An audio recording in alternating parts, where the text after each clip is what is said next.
We have Kenton Nice of the Wine Room in Cherry Hill. Kenton? Good morning, Ed. How are you? I'm good. I haven't talked to you in a while. No, not since, well, I think you stopped in a couple months ago just to see what we were up to, but haven't seen you since. We have several folks here in the studio. Everybody's invited to jump in and ask questions. Al Moriani is the Vice President of Operations for Tropicana Casino in Atlantic City. We have Linda Greenwald, Director of Food Service for the Tropicana. Whitney Allman is my guest host today, and Stephen Clawwitter of Capriccio Restaurant and Resorts is here with us. Terrific. Good morning, all. Good morning. Good morning. So, Kenton, why don't you tell folks about the Wine Room for those people who've never heard of you? Well, what we are at is a hands-on winery. We're located in Cherry Hill, just off of Springdale Road, and what we do is we bring in premium grapes from California and Chile a couple times a year, and then individuals get together, family, friends, coworkers, and then come to our facility 3 or 4 times over a 10-month period to actually make their own wine. We provide everything that they need. They show up in some old clothes, prepared to have some fun, maybe bring along a snack. We take them through the winemaking process. And yes, some people do actually take off their shoes and stomp the grapes with their feet. They do. Absolutely. If that's what they want to do, we make it available to them. It's kind of unique. It's fun. The wines come out great. People come back year after year. In fact, if I had to, come up with 300 or 400 barrels each year on my own, that would be a little bit difficult. But as the word spreads and the wine is shared, we continue to grow. We've got about 400 barrels of wine in the room right now.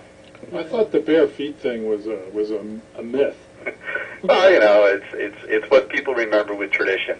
Perhaps they've seen the Lucille Ball episode, or they did it. That one and the one eating the candies are the two famous Lucille Ball ones, I guess. Yes, they are. Yes, they are. In fact, we purchased that video, and we have to see it every so often, just for a laugh.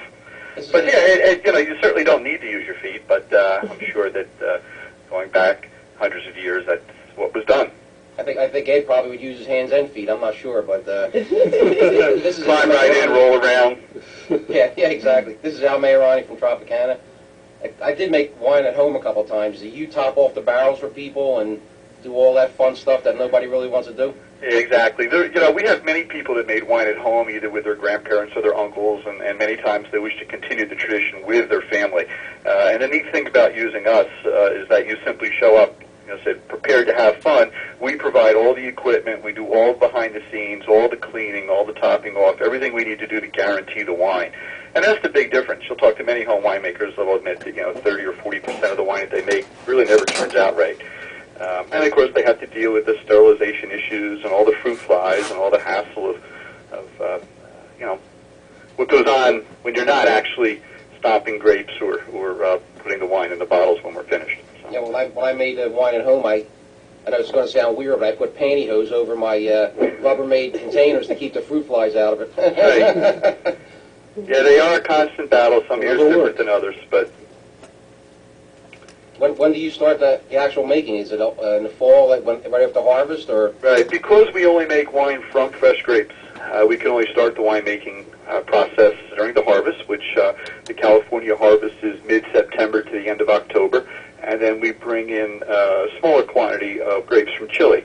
Chile being in the southern hemisphere, opposite seasons. The Chilean grapes arrive in the middle of April.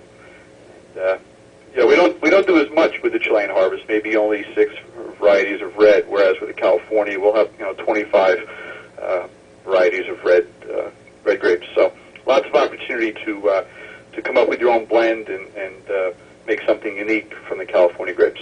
It's a great idea. Sounds like a lot of fun. A barrel of laughs, as it were. Yeah. I didn't know that you had a sense of humor, Al. It's pretty funny. Up on the way. Kenton, how does the process begin? What should a person do? If somebody's interested, usually the thing to do is they can visit my website, get a sense for what we're all about, what the steps are. There's pricing on there. There's lots of background information. There's a video about our facility, kind of a virtual tour.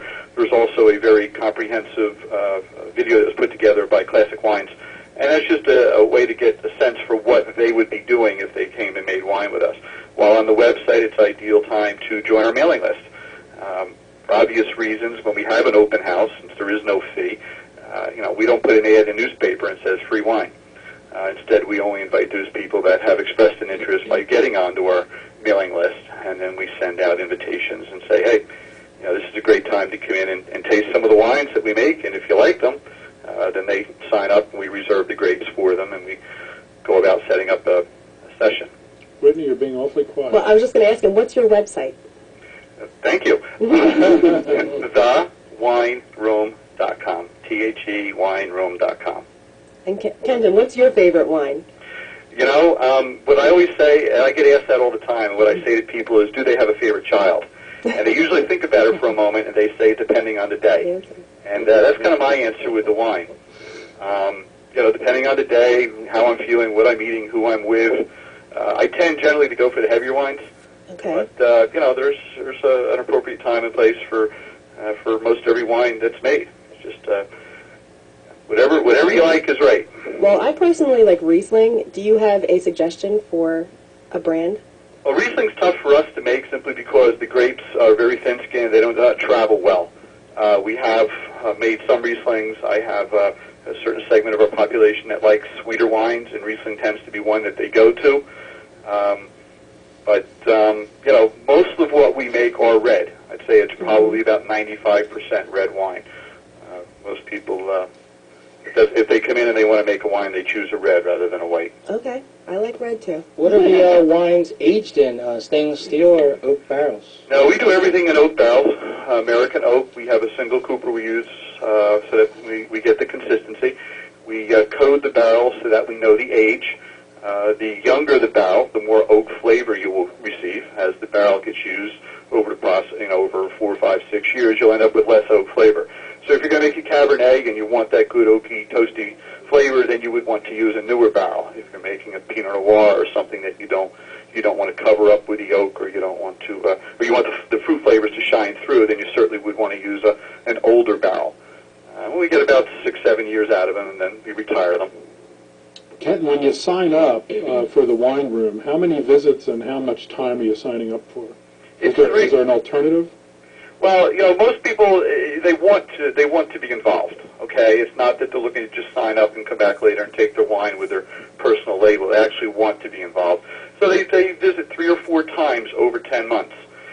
Each visit's about 30 or 40 minutes worth of effort. I would never call it work. However, most people end up spending about an hour and a half. They bring a snack, they relax, they enjoy the atmosphere. Of course, everybody in the room is there for the same purpose. They all love wine, and they want to participate or celebrate the winemaking process. You sometimes have wine dinners, and you can also rent the whole place, right? Yeah, because winemaking is the actual steps of winemaking is only 3 or 4 months out of that 10-month process. That other 6 or 7 months, whatnot. The room is just available. It's temperature controlled. The room is very neat looking. It's all been done in a Tuscan village atmosphere, the fountain and all cafe tables and theatrical facade and whatnot. So it's a neat place to hold a unique event, be it a retirement or birthday party or many different things. We make the room available for civic organizations. We usually include some sort of a wine presentation or tasting, education, something as part of the event.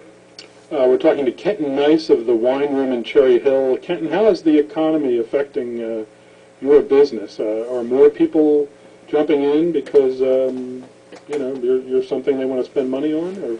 We'll see what happens this coming fall. My expectations, my experiences tell me that because it's a unique form of entertainment, and people tend to get more than their money's worth, rather than going out and frequenting restaurants or finding things that are kind of repetitive. They look for something different, and making wine, coming there 3 or 4 times over 10 months, is something different, and they enjoy it. And because the cost is based on, the variety and the quantity of wine made, they can come in with a group of people and split that cost up and enjoy themselves. Kenton, give us a phone number and the website once again. Sure. The website is wine, W-I-N-E, room, R-O-O-M.com, and the phone number is 856-424-WINE. 424-WINE. Mm-hmm. Thank you, sir. Thank you. Good talking to you. Wish everybody a great day. You too. All right. right, Rick Van Vranken with Facts from the Farm. Rick?